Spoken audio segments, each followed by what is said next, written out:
Mutton தலைக்கறி குழம்பு. தலைக்கறியை மஞ்சத்தூள் போட்டு ஒரு அரை மணி நேரம் ஊற வைக்கணும்.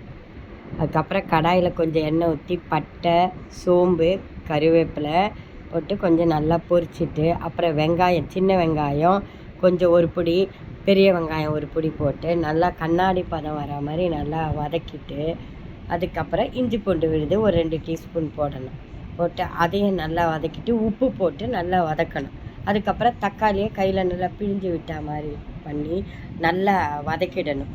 நல்லா தொக்கு மாதிரி வரா மாதிரி வதக்கிட்டு மிளகாத்தூள் ஒரு நமக்கு எவ்வளோ தேவையோ அந்த அளவுக்கு மிளகாத்தூளை போட்டு நல்லா அதையும் நல்லா வதக்கணும்.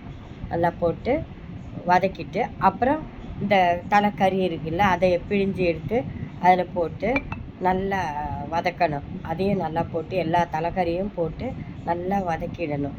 வதக்கிட்டு தண்ணி ஊற்றக்கூடாது. இப்போ அப்படியே குக்கரில் தூக்கி போட்டுட்டு அதுக்கப்புறம் கொஞ்சம் தண்ணி ஊற்றி அப்படியே பரட்டி வச்சிடணும்.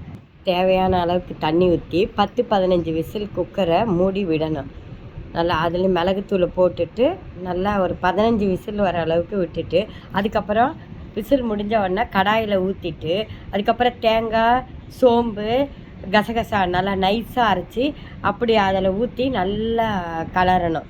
நல்லா கொதிக்க விட்டுட்டு ஆஃப் பண்ணிடணும். கொத்தமல்லி தழையை தூக்கி அதில் போட்டுட்டு ஆஃப் பண்ணி விட்டுடணும்.